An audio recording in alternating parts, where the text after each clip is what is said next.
Assalamualaikum warahmatullahi wabarakatuh. Kembali kita lanjutkan pada kesempatan pagi hari ini faidah dari tafsir surah Al-Baqarah. Alhamdulillah wassalatu wassalamu ala Rasulillah wa ala alihi wa sahbihi wa mawalah ma ba'd. Hadirin rahmat Allah azza wa jalla, kita ambil faedah yang pertama dari tafsir Al-Quran Al-Azim. Al-amru bil qital hatta la takuna fitnah. Perintah untuk berperang supaya tidak ada fitnah. Sudah kita jelaskan makna dari fitnah supaya tidak ada syirik. Jadi fitnah itu adalah apa? Syirik. Taib.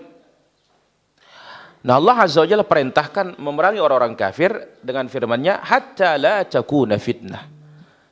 Sehingga tidak ada fitnah, ay syirkun, sehingga tidak ada kesyirikan. Maka tujuan jihad itu adalah menghilangkan kekafiran, menghilangkan kesyirikan. Ini maksud dari al-jihad. Bukan maksud dari jihad itu membunuh, bukan. Maka maksud dari jihad itu adalah i'la kalimatillah, mengangkat tauhid. Baik. Ini tafsirnya Ibnu Abbas dari kalangan sahabat Abu Aliyah, Mujahid, wal Hasan, Qatadah, Ar-Rabi', wa Qatil bin Hayyan, As-Suddi, wa Zaid bin Aslam. Ini tafsir salaf. Tafsirus salaf. Fitnah artinya apa? Syirik. Ini tafsir ulama as-salaf. Wa yakuna ad-dinu lillah. Perangi kesyirikan itu sehingga agama itu hanya milik Allah Azza wa Jalla. Ayakunu dinullah wadh-dhahirul 'ali ala sairil adyan, supaya agama Allah itu yang paling tinggi di atas seluruh agama. Ini makna dari wa yakuna ad-dinu lillah. Ini tafsir salaf juga. Jadi tafsirus salaf, supaya agama itu hanya milik Allah, maknanya supaya agama Allah itu dia yang paling atas, di atas seluruh agama. Hal ini berdasarkan hadis as-sahihain. Jadi inilah dia, Al-Quran ditafsirkan dengan apa? Hadis. Yang tadi sebelumnya Al-Quran ditafsirkan dengan ucapan sahabat dan ucapan tabi'in. Karena ingat, tafsir bil ma'thur, tafsir yang dimaksud dengan tafsirus salaf itu, pertama, Quran ditafsirkan dengan Quran. Yang kedua, Quran ditafsirkan dengan hadis. Tiga, Quran ditafsirkan dengan ucapan sahabat. Empat, Quran ditafsirkan dengan ucapan tabi'in. Yang kelima, Quran ditafsirkan dengan bahasa Arab. Inilah keistimewaan tafsir Ibnu Katsir. Maka tafsir Ibnu Katsir dikatakan tafsir bil ma'thur. Dan ini tafsir mu'tabar. Ya, tafsir yang mu'tabar. Tadi pertama Quran ditafsirkan dengan ucapan sahabat, ucapan Sekarang ini Quran ditafsirkan dengan hadis. Apa makna dari supaya agama itu milik Allah? Maknanya adalah supaya Islamlah di atas, menjadi nomor satu di atas seluruh agama. Baik.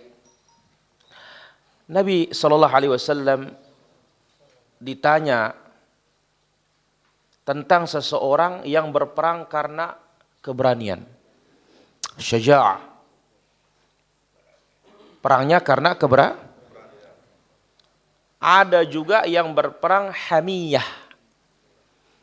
fanatisme, kesukuan dan yang lainnya. Ada juga yang berperang riyaan, supaya dipuji oleh orang lain. Nah, Nabi ditanya, ayyu dzalika fi sabilillah. Di antara yang tiga ini siapa yang, atau di antara yang tiga ini siapa yang di jalan Allah? Siapa yang perangnya di jalan Allah. Faqala man qatala. Lalu Nabi SAW bersabda, siapa yang berperang? Litakun kalimatullahi al-ulya, supaya kalimat Allah, agama Allah yang paling tinggi, fahuwa fi sabilillah, inilah orang yang dikatakan fi sabilillah. Jadi bukan perang karena suku, kelompok, keberanian. Ya. Tapi perangnya bagaimana tauhid itu nomor 1.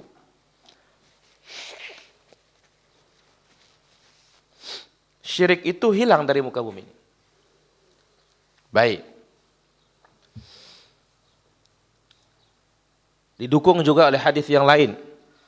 Dalam sahihain juga, umirtu an uqatilan nas. Allah memerintahkan aku memerangi manusia ini hatta yaqulu la ilaha illallah. Sehingga mereka mengucapkan kalimat tauhid. Nah, ini lagi nih.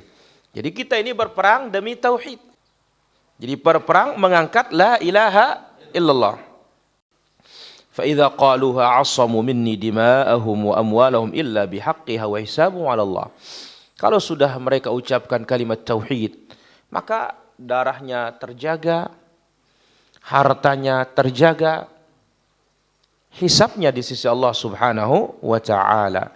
Illa bihaqqiha, kapan boleh diambil hartanya? Kalau ada hak. Zakat boleh diambil. Kafarat. Adapun tidak ada sebab, tidak boleh. Adapun kalau dia kafir, dengan sebab kafir itulah boleh diambil. Kalau dia sudah Islam, tidak boleh kecuali dengan hak. Itulah dia hak tadi yang ada dalilnya. Khudh min amwalihim shadaqatan. 1, zakat. Kemudian kafarat dan yang lainnya. Asyahid yang menjadi bukti di sini para hadirin. Yakuna ad-dinu lillah. Agama itu milik Allah. Ditafsirkan dalam hadis Nabi sallallahu alaihi wasallam, berperang mengangkat tauhid. Meninggikan tauhid. Ini dia Al-Qur'an ditafsirkan oleh apa? Hadis. Baik. Potongan ayat berikutnya, fa in intahu fala udwana illa 'alal zalimin. Allah Azza wa Jalla sebutkan, fa in intahu amma hum fihi minasyirik.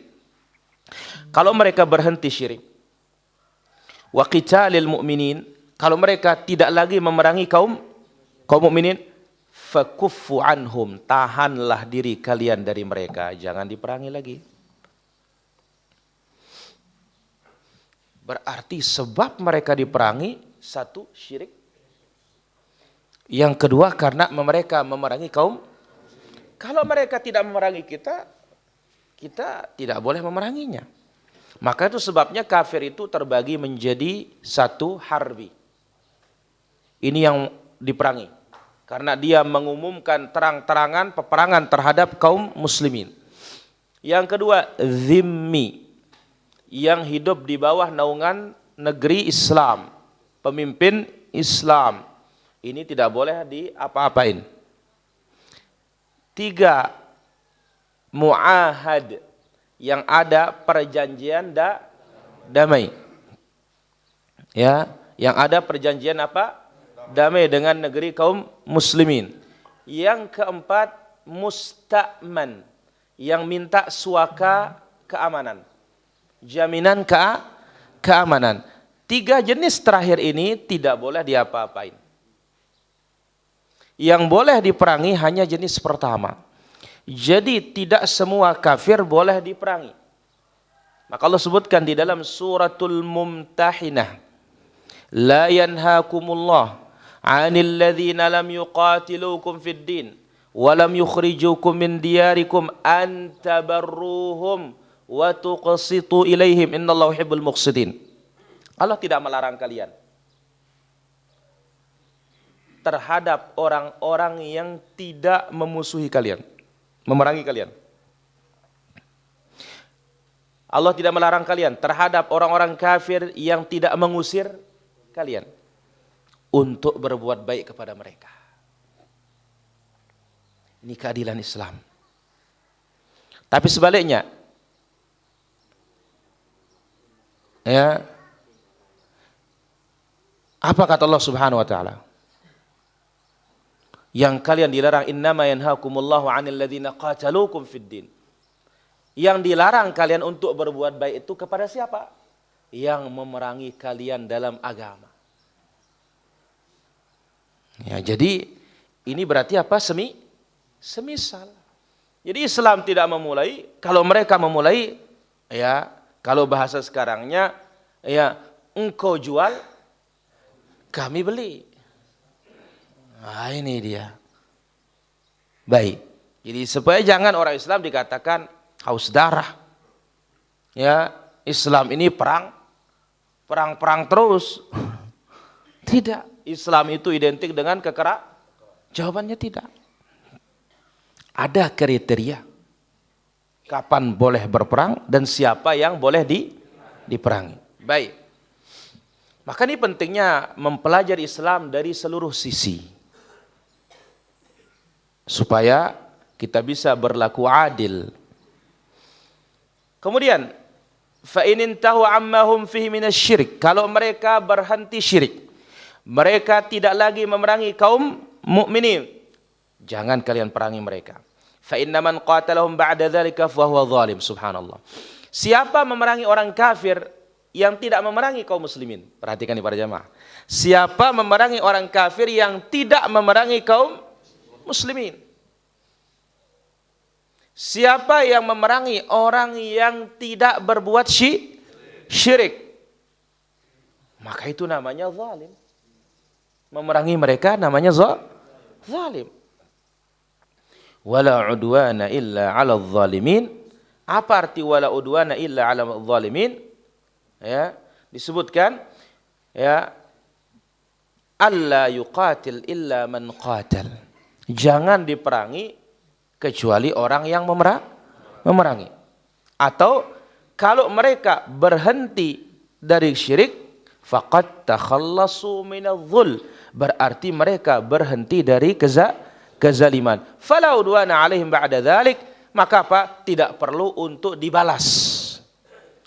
Wal muradu bil udwan huwa huna al muaqabah wal muqatalah. Kalau mereka berhenti syirik, tidak boleh untuk dibalas, tidak boleh lagi untuk diperangi. Maka ini dia wujidas syarat, ya, ada syaratnya, ada yang disyaratkan. Wujidas sabab, ada sebabnya, maka terlaksanalah apa yang harus dilaksanakan.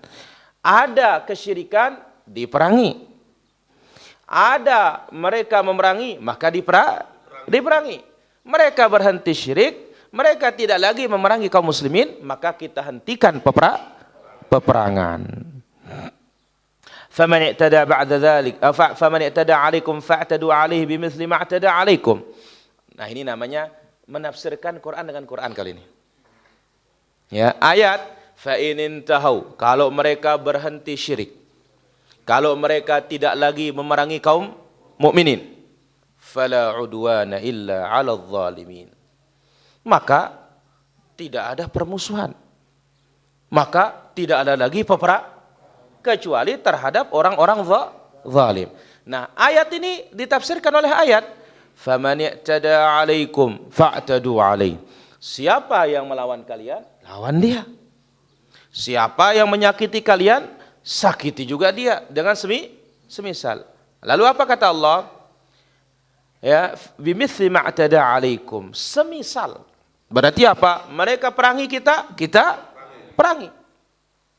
Sama juga dengan ayat yang lain. Wa jazaa'u sayyi'atin sayyi'atun mithluha. Balasan yang buruk juga yang setimpal. Wa in aqabtum fa'aqibu bimithli ma uqibtum bihi. Apabila kalian membalas, balaslah sebisal dengan apa yang mereka lakukan. Nah, ini namanya apa? menafsirkan Quran dengan Quran. Inilah namanya tafsir bil ma'thur. Wa lihadza qala Ikrimah wa Qatadah. Oleh karena itu Ikrimah dan Qatadah mengatakan, "Adz-dzalimul ladzi aba ay yaqul la ilaha illallah." Mana nama orang zalim? Fa in intahu fala udwana illa 'alal zalimin. Kalau mereka berhenti syirik, kalau mereka berhenti memerangi kaum muslimin, hentikan. Illa 'alal zalimin, kecuali bagi kaum yang zalim. Siapa yang maksud dengan zalim? Orang yang masih syirik, orang yang masih memerangi kaum muslimin. Nah, ini tafsir sahabat tabi'in. Apa katanya? Az-zalim, yang namanya zalim itu orang yang masih tidak mau mengucapkan la ilaha illallah. Berarti apa? Orang yang masih dalam syirik. Nah, jadi inilah dia istimewanya tafsir ini para hadirin rahmatullah azza wa jalla. Jadi lengkap kaidah tafsir salaf itu ya yang dibawakan oleh Imam Ibnu Katsir rahimahullah. Dan kita ketahui juga Al-Imam Ibnu Katsir adalah ulama Syafi'iyah. Jadi kalau ada orang-orang mengatakan ini Salafi ini enggak bermazhab, lah terus kitab siapa yang kita baca? Ya. Loh kan tidak membahas fikih. Terus fikih itu apa sih dalilnya? Ya, dicari Quran, ini tafsir Quran. Mau dicari hadis, di dalamnya banyak hadis. Mau dicari ucapan sahabat, banyak. Mau dicari ucapan tabi'in, banyak. Mau dicari bahasa Arab, dia juga tidak bahasa Indonesia Ibnu Katsir. Baik, saya kira potongan ini dulu para hadirin. Nanti kita lanjutkan insyaallah taala potongan ayat berikutnya. Wallahu ta'ala a'la wa alam. Walhamdulillahi rabbil alamin. Peperangan tidak pernah luput katanya.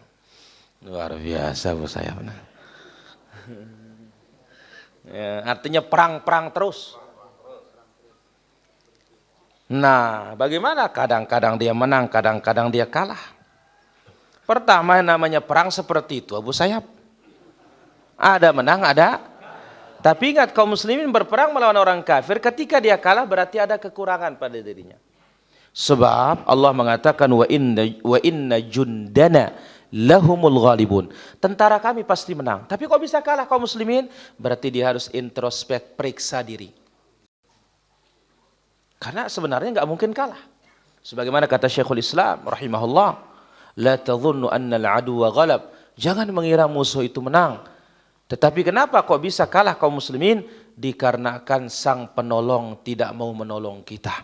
Kenapa? Ada kekurangan kita. Wallahu ta'ala ala wa alam. Mana harus dahulukan qada puasa Ramadan 8 hari dengan puasa Syawal 6 hari? Ya qada dululah. Kan 6 hari. Ada 8 hari begitu qadanya, utangnya kepada Allah. Bukan 15 hari. Bukan juga 30 hari. Yang mana kalau nipas misalkan kan bisa sampai berapa? 40 habis bulan itu. Ya. Wallahu ta'ala ala wa alam. Ini hebatnya Abu Sahab ini. Jadi Abu Sahab katanya istrinya tidak bisa puasa. Ada beberapa hal yang batal. Lantas Abu Sahab mau menolong dia katanya. Ada 8 puasa yang tidak terlaksana, Abu Sahab 4, istrinya 4. Dari mana dalilnya itu? Tidak ada itu. Yang ada itu kalau istrinya meninggal dunia punya hutang nazar, boleh diqadhakan oleh Abu Sahab. Wallahu ta'ala ala wa alam. Ya, silakan. Pertama kita katakan ya, masalah perjanjian atau tatbi' ya yang disebut dengan normalisasi hubungan itu kembali kepada maslahat para jemaah.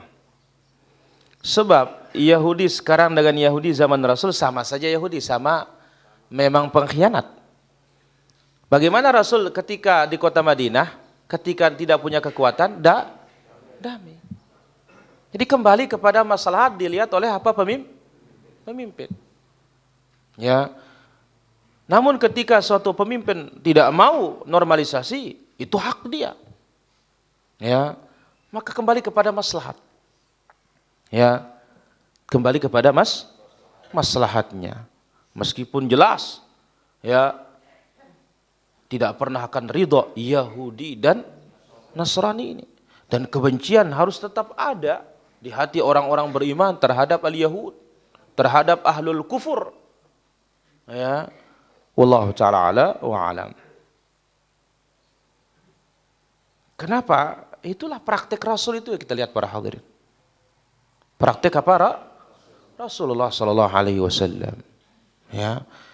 Bukan berarti Rasul tidak benci kepada mereka. Karena benci itu adalah amalan apa? Hati. Ya, bukankah di awal-awal Nabi sallallahu alaihi wasallam di Madinah damai? Loh, tapi kan diperangi. Diperangi itu karena mereka khianat. Dan itu memanglah Yahudi, sifat Yahudi akan khianat terus, tidak bisa dipercaya. Ya. Namun sebagai seorang muslim punya komitmen. Aufu bil uqud. Aufu ya wa aufu bi ahd. Tepati janji, tepati akad.